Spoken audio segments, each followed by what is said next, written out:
Hey guys, Whitney here. Happy New Year! Welcome to the new year. It is January 2nd, 2024, and I'm so excited to have you guys on. Um, if you don't know me, my name is Whitney Elkins-Hutten. I'm the Director of Investor Education here at PassiveInvesting.com, and I'm so excited to have you on the Passive Investing Made Simple show. We do the show live every Tuesday to help you learn the ins and outs of passive investing so you can go into your next deal with confidence. Now, we talk about all things related to passive investing, real estate, finances, even sometimes health and wellness and goal setting, because this all plays into your journey to financial independence and financial freedom. If you are interested in learning more about these topics, make sure you join passiveinvestingwithwhitney.com. There you get access to our weekly masterclasses, our monthly boot camps. You can also hop on the phone with me. We can talk about all things passive real estate. I would love to know what you are trying to do with passive real estate this year. What goals do you have that you are trying to achieve? I mean, we're recording this January 2024. How can I help you with that? So go to passiveinvestingwithwhitney.com. And once you join there, you can also see all of our open deals. Now, I am so excited to have you guys on today. We are going to keep this short and sweet because I know everybody is returning from the holidays. But I wanted to, answer a burning question that I know a lot of people are asking me individually on investor calls that I see in all the different groups and forums I'm in. They're like, if a recession is coming, how can I put myself in the best position to take not only fortify my position, create a fortress, but be ready to pounce on those deals that, cross my fingers, I'm hopefully going to see for this next year. How can I put myself in the best of both positions? One, having that fortress balance sheet, and also being in the best position with a war chest of money to be able to invest and achieve my goal. Now, I don't have a presentation for you guys today, but I do have a checklist of things that we want to run through. So if you will break out a piece of paper and a pencil, and we're going to go through those top 6 things that you need to have in place to build your fortress balance sheet.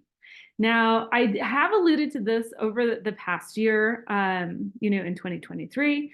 But I think it's even more important now for you to go through your finances and make sure you have all these things in place, because not only is this going to help you sleep well at night, right? But also put you in the best position to take advantage of any potential opportunities that come in front of you. Now, as you can imagine, what we're trying to do here is just take advantage of 6 simple steps. These are 6 simple steps that I actually learned from one of the directors of Home Depot. I had the privilege to be in the room with him when he spoke about how to build a fortress balance sheet. If you guys don't know him already, Greg Brenneman is one amazing person. He's the chairman of CCMP Capital, which is also an American private equity firm, but he's also sits on the board of directors of Home Depot. So this isn't just my model, but this is the model that some of the largest, the top 1% people in the world follow. So why is it important that we do this? Again, so many people are on their journey towards financial freedom, and you have to hit certain milestones. We talked about these back in December: financial security, financial vitality, financial independence, and then financial freedom, and then absolute financial freedom. But you can't hold in the same breath feelings of financial security and then be in a financial abundance. Those are 2 different emotions. So if we can't hold both of those emotions at that time, essentially eliminate fear, but also be in abundance. What does that mean? That means we actually have to have the plan in place to be able to handle anything that might rock our foundation. Okay, that foundation is solid, it's already built. Because if that foundation is solid, Then we can move into the other milestones of financial freedom, okay, and come at things with abundance. That means that your eyes are going to be open when opportunities are in front of you, rather worrying, wow, how might this affect my, core portfolio? Okay, again, this is all about those emotional steps that you have to achieve as well, in throughout investing. Okay, so how do we do this?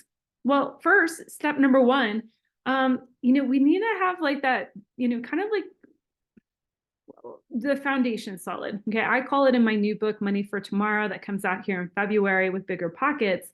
Building your financial moat. Okay, your financial moat. If you think about it, back in the medieval times, a moat was meant to be a defense around a castle, right? It was meant to keep invaders away, right?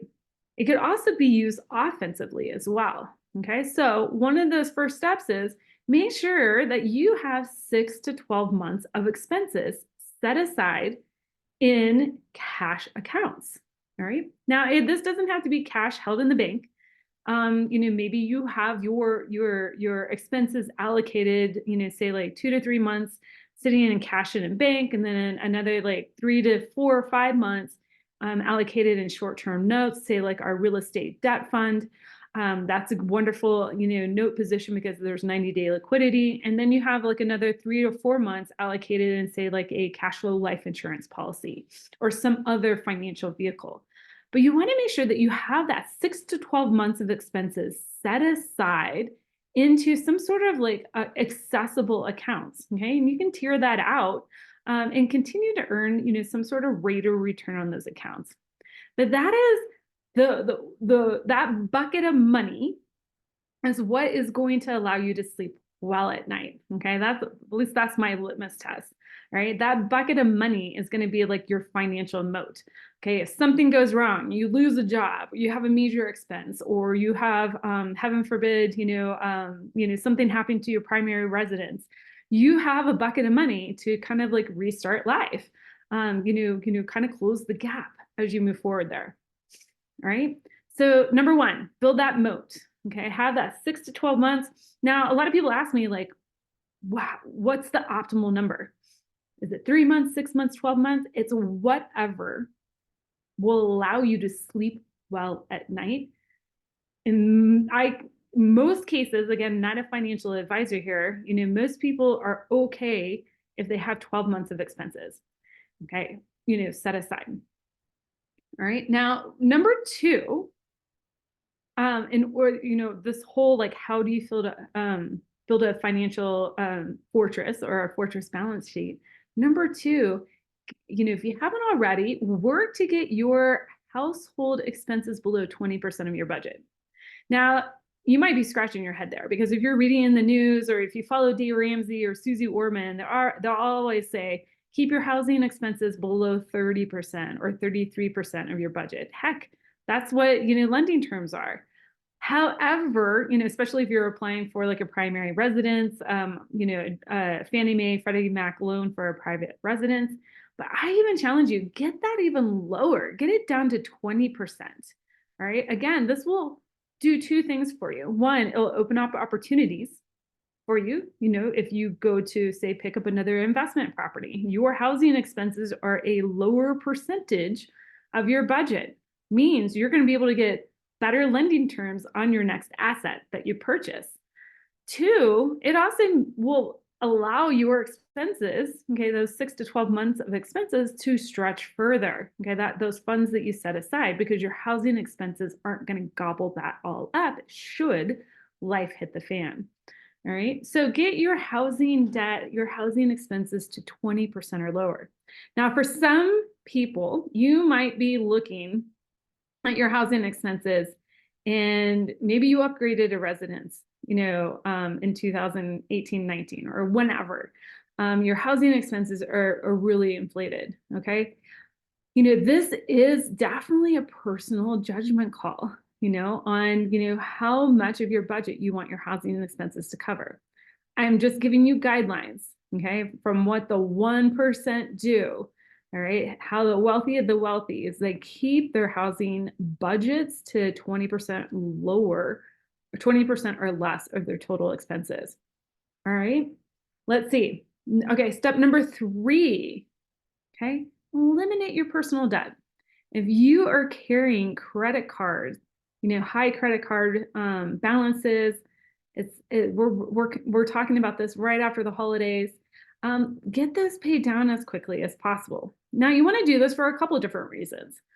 One, okay, it's going to improve your credit score, okay, if you get those balances paid down.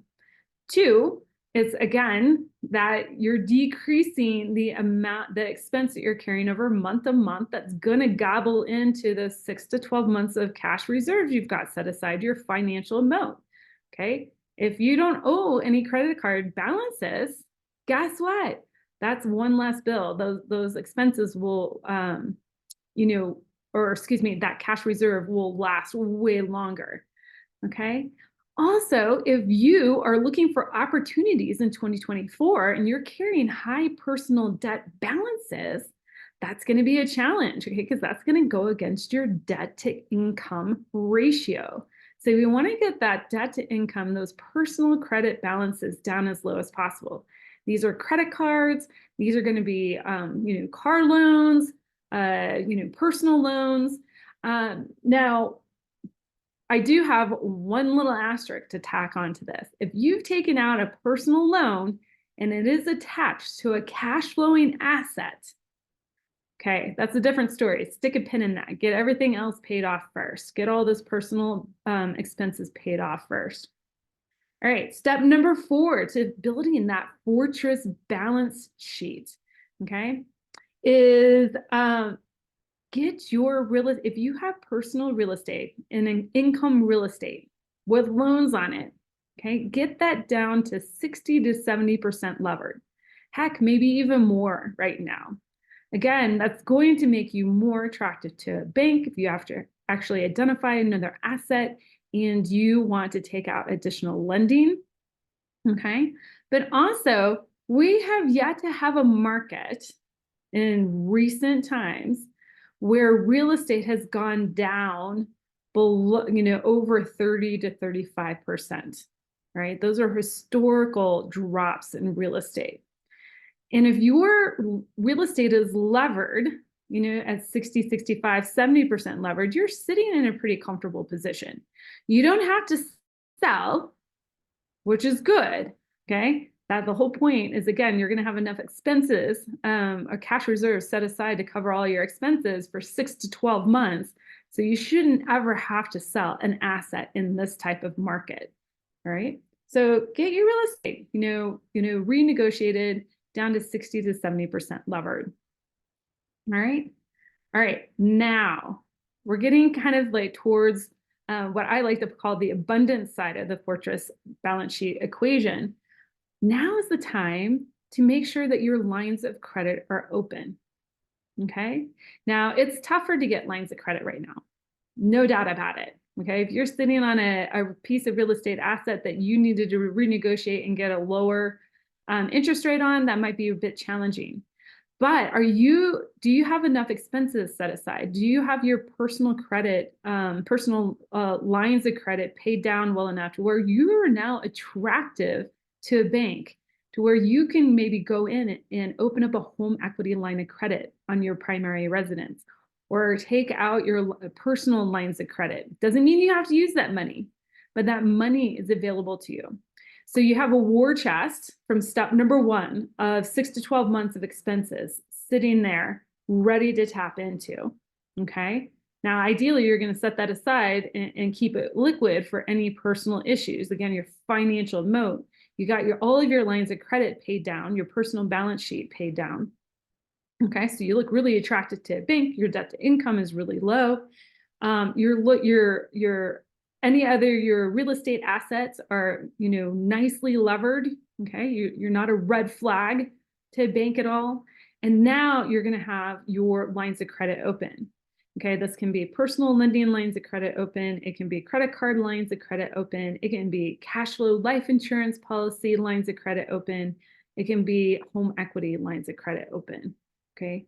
Now, not that you want to pay the interest rates connected to any one of those things. I know right now in January 2024, if I had to tap into my home equity line of credit to snag an asset, that might be 8.5%, 9% I would be paying monthly interest on that.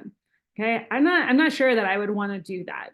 However, if the asset is really that good, I might consider it because I would be positively arbitraging that interest rate. However, conversely, if you have a cash flow life insurance policy open, we've talked about infinite banking many times on the show. Right now, on my particular policy that I have, if I pulled the line of credit there, it's 5.5%. Now I'm looking a lot better, right? So think about those different lines of credit that you could tap into and what their interest rates are, right? And then lastly, okay, once you have all these steps in place, those 5 steps in place, now is the time, how can I make each one of these steps stretch more? And that really is about how can I lower my expenses, my personal expenses, my business expenses. That way, if the proverbial stuff hit the fan, that I could let each one of these buckets of money stretch further, go long, give me more runway to get me through a potential tough time, even a recession. All right, so let's recap those steps really quickly. Number 1, make sure you've got your financial moat built, those 6 to 12 months of expenses set aside. Whatever the right dollar amount is for you is going to be dependent on, several factors, right? How quickly could you replace your income, with another job? Like how quickly could you find another job in this market? Okay. If it would take you 6 months, 9 months to find another job, well, that's how much money you need to have set aside. Okay. Step number 2, get your housing debt. Okay. Preferably all your housing expenses below 20% of your take home. Okay. Get that ratio down. Step number 3, get your personal debt paid down. All right. And this is what the 1% do. Okay. These are what the private equity firms, the people who lead the private equity firms, this is what they do to manage their finances, that put them in a rock solid position to take advantage of the next market. And it's not all about you getting your debt paid off or anything like that. It's so you can actually be attractive to a potential lender, if you identify another, say, active asset you wanted to go into, or if you wanted to open up, like I said, in our next step, a line of credit in order to tap into that line of credit to secure another asset. All right. So we recap the first 3 steps. Step number 4, get that real estate leverage below 70%, preferably closer to 60%. Step number 5, get those lines of credit open. How much home equity lines of credit, cash flow life insurance or infinite banking lines of credit, personal lines of credit if you can't tap into anything else, and then credit card balance credit. And then once you got all of those things in place, then look to see how we can continue to stretch these buckets of money longer by reducing your expenses. Now, guys, that's a quick opportunity or quick way to build a fortress balance sheet going into 2024. That type of methodology is something that I practice continually, whether there's a recession looming on the horizon or not. That just puts you in a fantastic position to weather any of those potential storms that would be coming at you. Now, guys, if you want to learn about other opportunities to take advantage of the real estate markets coming up in 2024, say like our real estate debt fund, our preferred equity fund, or even our express car wash portfolio that we're growing, check out passiveinvestingwithwhitney.com. Go there, fill out the quick little form. You also, as soon as you fill out that little form, you get immediate access to my calendar, and we can talk about how these different opportunities might be something that fits well into your portfolio, and that you can take that war chest of money that you've been building and setting aside and deploy it and build that cash flow and equity for you in 2024.